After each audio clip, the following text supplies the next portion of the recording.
Hi, everybody. It's Sallie Wagner. Welcome to High Frequency Mindset Podcast. And I'm very pleased to welcome our guest today, Cindy J Holbrook. Cindy, welcome. Thank you, Sallie. It's a pleasure to be here. I'm very happy to have you here. Going to introduce you to everyone, and then we'll talk. Cindy J Holbrook, the Visibility Whiz, guides entrepreneurs to thrive as they go up the ladder from being the best kept secret to a trusted expert. Clients benefit from her empowering systems and strategies that enable them to honor their own integrity and attract their ideal clients while building a fun and profitable business. She's been featured on Huffington Post Live, Women's Speaker Association TV, eHarmony, Prevention, and a guest on numerous summits. She is the author of Overcoming Dark Family Secrets, her story of overcoming a traumatic past to become a successful businesswoman. Cindy, again, welcome. Thank you, Sallie. As I said before, it's a pleasure. I appreciate you having me here to share my story with your community. Absolutely. Thank you. So what you say is so true. I work with a lot of real estate agents, and a common theme we tell them is you're not a secret agent, right? Right. You want to be visible. You want to be out there. So what is something that you could share with the audience about how to get that visibility so that they're not the best kept secret anymore? So often where visibility is concerned, and I see this over and over and over again, people play a hide and seek with their visibility. They're going, I want to be seen. Here's my stuff. Look at me. Oh my God, no, I don't want to be seen. Don't look at me no more. Yeah. Oh yeah, I want to be seen. Yeah. No, I don't. So whenever they play hide and seek, there's no consistency and people start to get confused. Something else is they don't know what they want to be known for or what they want to be seen for. If I had a client once and she was a spiritual holistic coach and she did energy healing. And because nobody was paying attention to her social media posts or anything about that, she started sharing her pictures because she takes amazing pictures of nature. And she was like, why am I not getting any clients? I'm like, the people that like your pictures are not your ideal clients. So you can be fully visible and get a lot of traction and not have it show up in profits. Because you need to know who you're speaking to and what you stand for. I had a website back in 2007 that I was getting 20,000 visitors a month to, and I was making less than 200 a month on it. Wow. So and it was because I wasn't clear on my message. And at that time, all I was doing was trying to sell other people's stuff. So it was a mix match of like thousands of products that didn't have one common theme, and except for personal development, but then it was just too broad. So being visible in of itself isn't enough. You need to show up authentically, and you need to know what it is you want to be known for. I think everybody should have some sort of tagline that goes with who they are. Because if you meet me at a conference and I say, hey, I'm Cindy J, the Visibility Whiz, you may not remember the Cindy J, but the Visibility Whiz is going to stick with you. Yeah. So if you Google the Visibility Whiz, you're going to find me all over the place. Mm-hmm. So this is a part of being seen. I know I want to be seen. If you are looking for visibility, I want you to find me. And that is what's very important, is knowing exactly what you want to be found for and knowing exactly who you want to find you. Because if your target market is single moms of toddlers and you're attracting a whole bunch of senior citizens, you're not going to be getting much work. Right. I've seen people who like really their target market was stay-at-home moms, and they were trying to use LinkedIn. LinkedIn's not the best place to find stay-at-home moms. Yeah. And so it's all really, there's a lot of connection. What I like to do is help people get what I call outrageous confidence to be authentically who they are, and to create strategies or to utilize strategies that fit their personality, their beliefs, and their values. Because if you're trying to do something you don't enjoy or it goes against your grain, you're not going to do a good job at it. Right. So what do you think is the cause for all that mixed messaging? You know, you started out saying people are like, see me, look at me, don't look at me.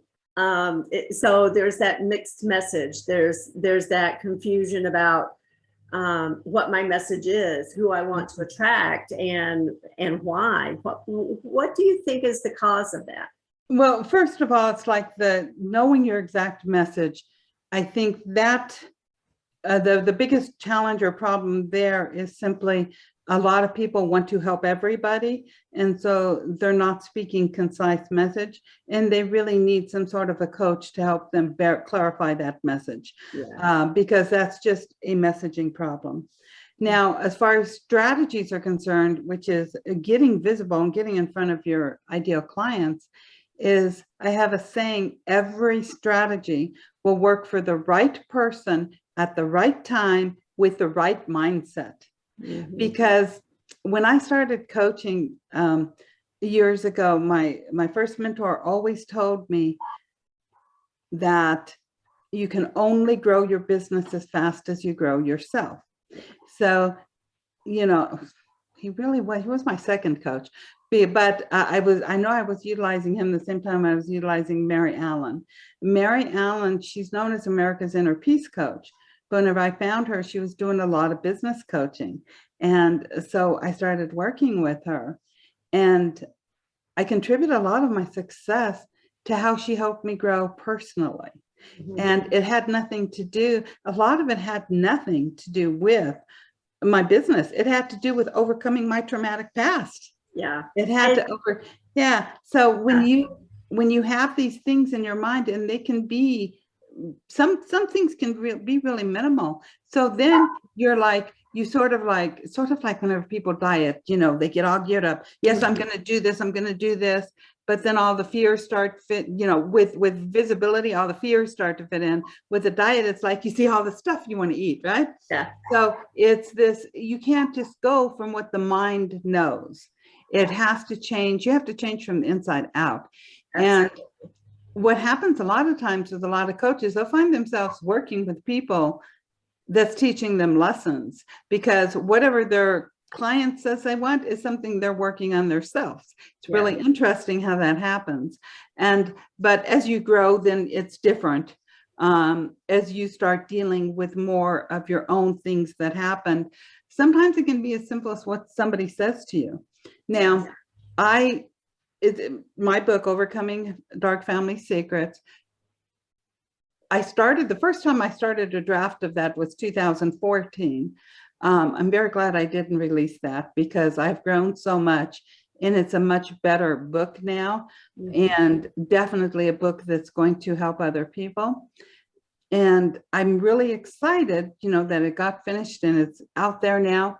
But about a month before it was released, my sister-in-law, and I hadn't talked to her in a while, and I go, I finally wrote my book, and it's going to be, you know, and it's going to be published. And she's like, I don't know why you want to share your story. You're really stupid.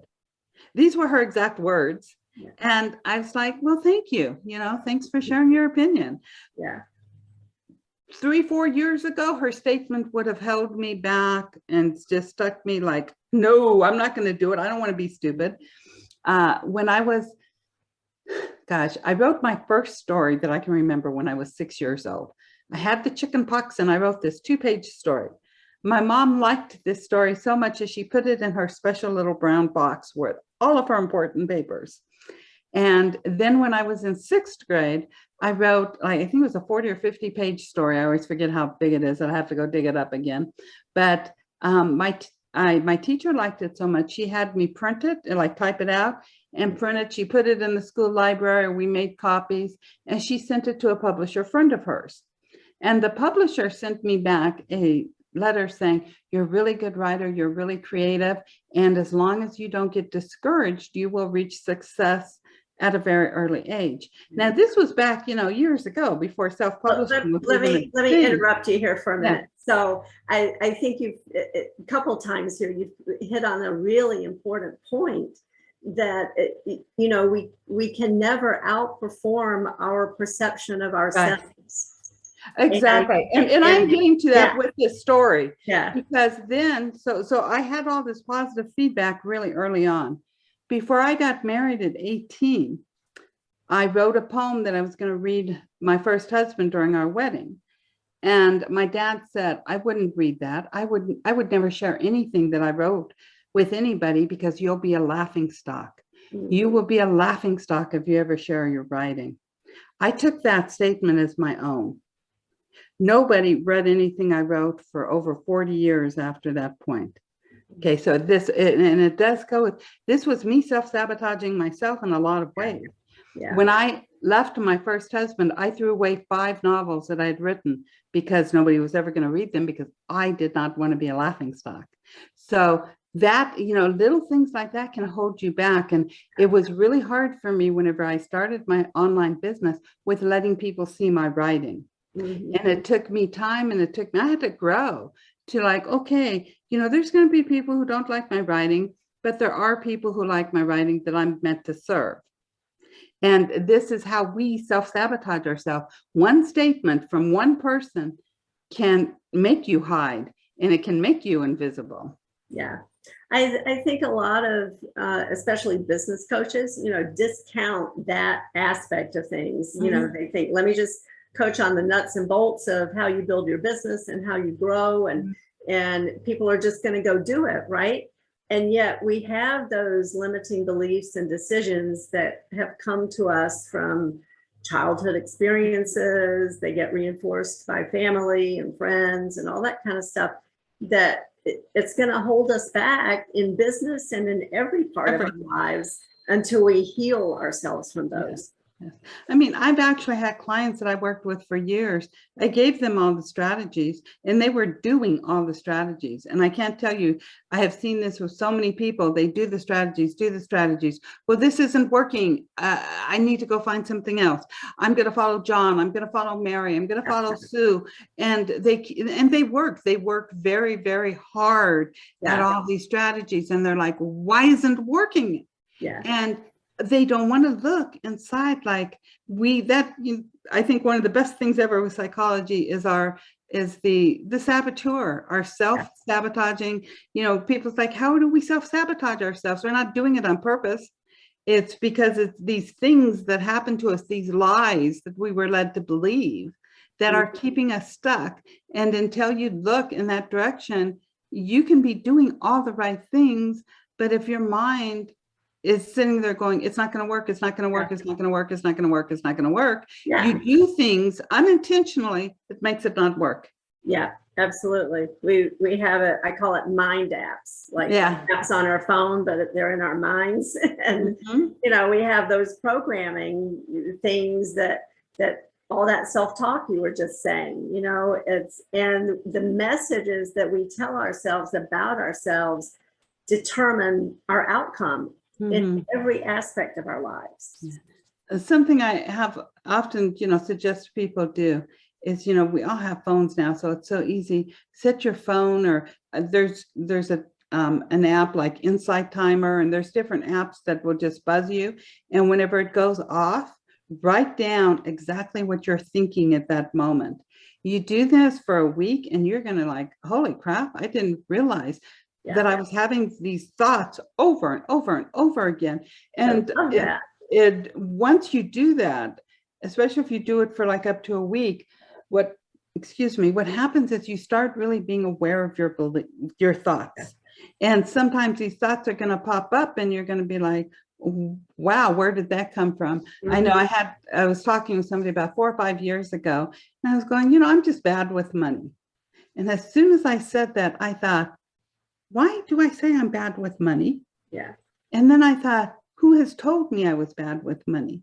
So I've been one person in my entire life that told me I was bad with money. That was my ex-husband. I'm like, why am I letting his belief go into me? you know, and we do that. So whenever you start being aware and you start asking yourself, is this really my voice or is it somebody else's voice? A lot of the voices in my head are my dad's or my ex-husband's, but sometimes there's other voices in there too, of something that one of my siblings said to me, or a friend or a relative. In 2013, I went to this conference and my roommate, she told me, oh, Cindy, that sweater makes you look fat and frumpy. You should never wear it in public. You know, no woman wants to hear they look fat and frumpy. Yeah. So when I went home, I only wore that sweater like while I was in my office alone. And I had some errands to run and it was chilly outside. So I had the sweater on. So I just went and ran my errands. I went to 4 or 5 different stores. There was somebody at each store that stopped me and complimented me on how pretty I looked and how pretty the sweater was. And I thought, why am I letting the opinion of one person affect me? Yeah. And so I went home. I had my husband take a picture of me full length from head to toe wearing the sweater, and I sent it to my email list. This was me being outrageously confident. Yeah. I was scared to death. So whenever you're outrageously confident, doesn't mean that you're doing something that you're just, you know, it means you're doing something bold, unusual, startling for you to do, and it scares the crap out of you. And the more you do that, the more easy it becomes to be authentically you, because you start doing this and you start getting positive remarks. You may get some bad ones and just throw those away. They don't count, because the people you're meant to serve are going to embrace you. Yeah. You may or may not know right this moment, like I have very little hair. I had COVID extremely bad earlier in the year, and it took my hair away. So I thank God for wigs. I'm very appreciative that I have a wig, but I posted like my hair on my real hair on Facebook, like, and it's like, I mean, it's very thin. I probably lost 95% of my hair. And so, and it should grow back, but it's just one of the side effects from COVID. But me posting this and even speaking about it, people's like, well, what does that matter? Well, see, it makes me feel uncomfortable. I don't even wearing the wig makes me feel uncomfortable. Yeah. My head makes me feel uncomfortable. And whenever you are speaking publicly and you speak about what makes you feel uncomfortable at that moment, then the energy is different between you and the person you're speaking with. Yeah. So letting the elephant out of the bag. Yeah, exactly. And that vulnerability that goes back to what you were saying about being authentic, connect to that, right? Yes. I mean, we can sniff out when somebody's not being authentic, Mm-hmm. and we kind of pull away from that. And yet when we feel that authenticity, man, we want to connect with that. Mm-hmm. Yeah. Yes, and it is so very important with your visibility. Yeah. And it's to be you and only do and share what you're comfortable with sharing, but don't not share because you're afraid to. And there Right. is a difference. Mary Allen, I love Mary. Now, Mary shares anything and everything. I mean, I don't think this woman has a private, she has to have private parts of her life, but she shares so much. I mean, she shared this story about how her kids were vomiting. She has twins, how they were vomiting on an airplane. And I'm like, Mary, only you could make, you know, kids vomiting on an airplane interesting.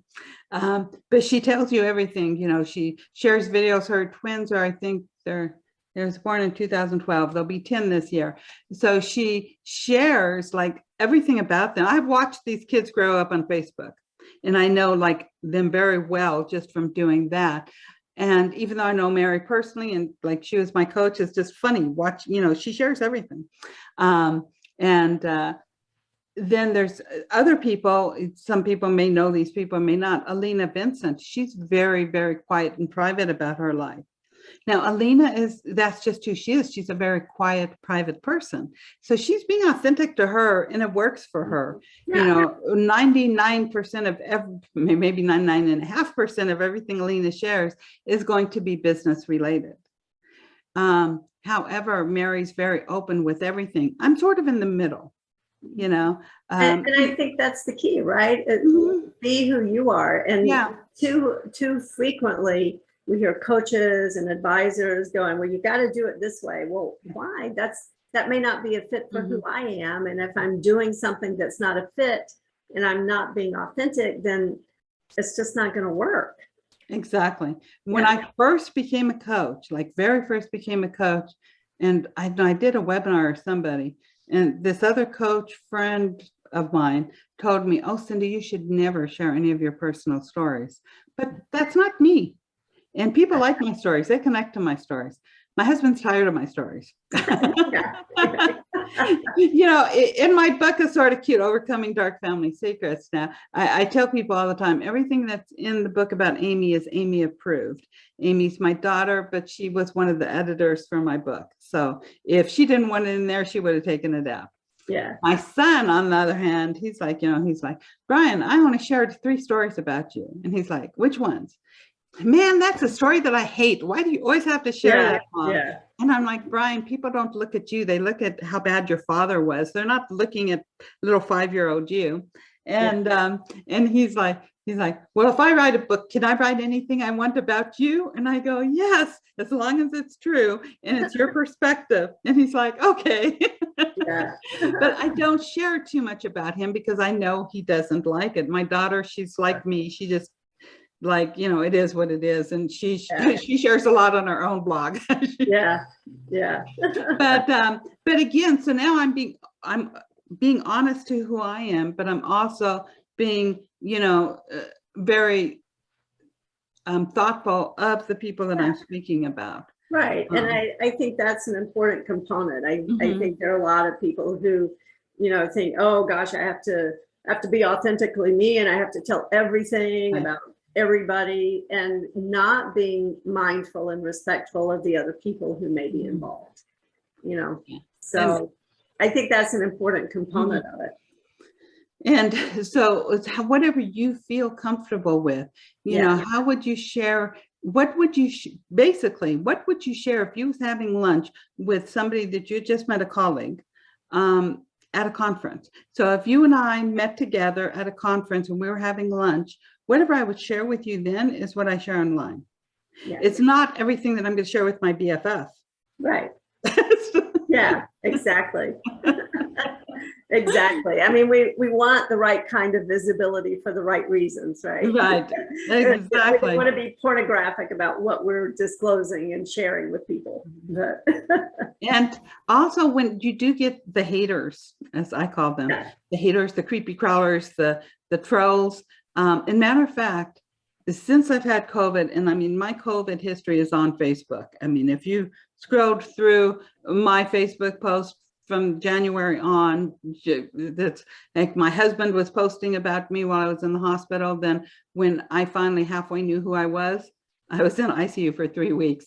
I started posting, but it was just sort of funny, that, and I know, to me, having the prayers and the loving healing energy that was sent to me by so much of my Facebook community and by my colleagues, by, I know a lot of people who had their whole churches praying for me. I really believe that's what helped me heal, but it was also like my positive mindset during this process. But I shared a lot of my struggles. And again, I have been told this year more than any other time in my life, from tons of people, how they love my authenticity, like sharing my hair, or, just everything about COVID, because it wasn't a fun experience, but it was my experience. And somebody sent me an email I sent out an email to my list, and somebody sent me an email, and I read this like 11 o'clock at night, and it said, "You are the most unauthentic person I know." And I was hurt, like really hurt. That's probably the email that really almost brought tears to my eyes. I'm like thinking, everybody's telling me how authentic I am, and she used that word, which was like worse. It was like this knife, in the heart. And so then I checked my email provider, and she never unsubscribed from my list. And I'm like thinking, why is this? Because I sat there, should I write her back? Should I not? Should I, and so then I checked my email list. And I'm like, she did not even unsubscribe from my list. If she hates me so much that she has to send me this email, tell me how unauthentic I am, why did she not unsubscribe? So I unsubscribed her. I deleted the email. Yeah. Played some games and went to bed. I woke up the next morning And I had 2 emails from 2 other people telling me how much they loved my authenticity. Yeah. My theory on that is there are people who are inauthentic themselves. Right. And you know, the old saying, I guess it's an old saying now, you know, I am not how I'm not, you know where I'm I'm not going who with you this. think I am. Yeah, You know, everything. Yeah. And I Yeah. do know that it's always a reflection of them. It's not a Yeah, reflection of you. exactly. And so people Yeah. who are inauthentic suspect other people of inauthenticity because they can't conceive that somebody could be authentic. Exactly. So it's that projection of their own Yeah. inauthenticity onto the other person. And And it's sadly, it's common. I hear it yeah, from it is a lot. very common. And Yeah, I use it as a teaching tool. Like yeah, I'm not bothered by it anymore. When I share, because I share like a lot of my things, but when I first started coaching, I was a divorce coach. Okay. And so I wrote an article that said about should you have a friend with benefits after divorce? Hmm. And Huffington Post picked up this article and invited me to be on this panel of experts live.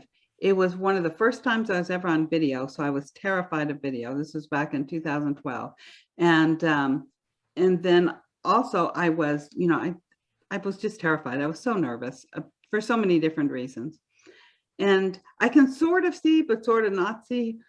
But then too, you know, why they advertised this session the way they advertised it. But whenever I first seen it, I went to bed and cried and stayed in bed for 3 days, literally. They said, certified divorce coach Cindy Holbrook tells all of her clients to find a friend with benefits.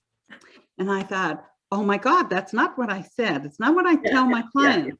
I tell my clients that I believe it's better to have a friend with benefits than to have multiple one-night stands. Yeah. Now, those 2 phrases mean very different things. And I thought, of all people, Huffington Post, right? Why did Huffington Post do this to me? I was like, I went to bed, I cried. I was like, my coaching business is over. Nobody's never going to hire me again. It was just a horrible experience. But then after 3 days, I picked myself up. I got a lot of clients from that interview. I also got a whole lot of hate mail, Yeah. And that experience really taught me how to deal with it all. And I was thinking, even like whenever I got this unauthentic person the other day, I thought, well, my book is just being released. So it's like, hey, I'm going to be getting more hate mail. Not everybody believes my story, but it's all my story, and all these horrible things happened to me. My best friend, Liz, she used to always tell me, you have an Oprah life.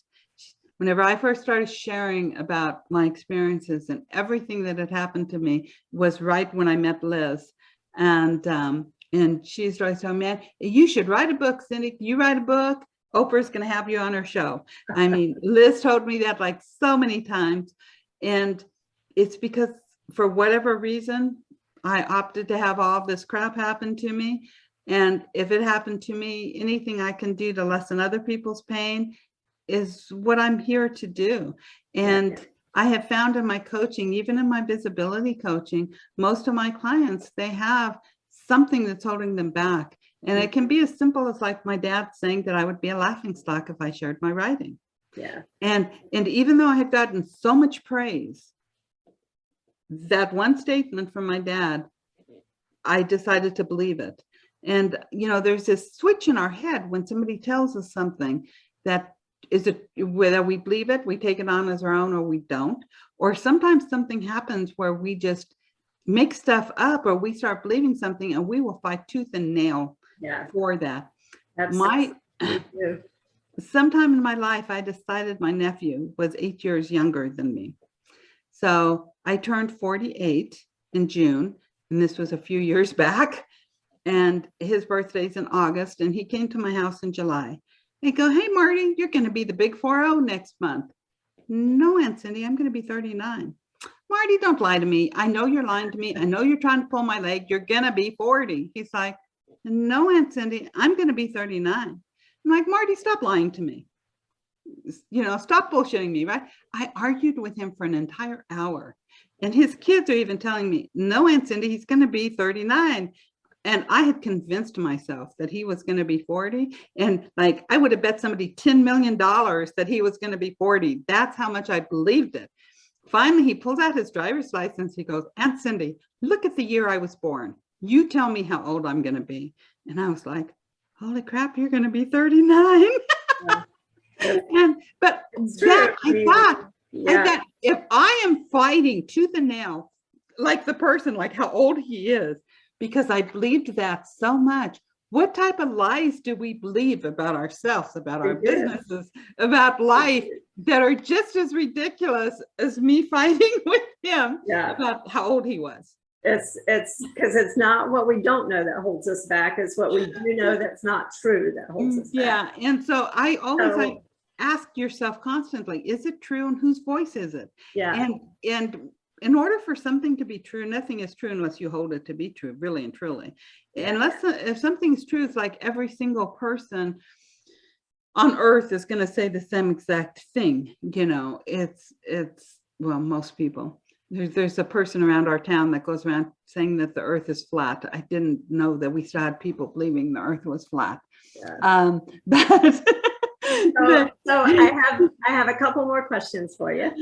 Okay. The first question is, and I'll preface it with this, in my coaching, I use an acronym MSG, and that stands for mindset, skill set, get off your asset, because I think that brings together a lot of really important principles. So as you look at your life and your journey and your career, all the things that you are following in your life, what is an overarching principle that you would look to that you believe has contributed to your success? It's facing the stuff that happened to me, and it's rewriting the past. You can't change the past, but you can rewrite it. You can change your perspective on it. Yeah. And to me, that's the biggest thing in my business. I have an acronym, VIP. It's visibility plus influence equals profits.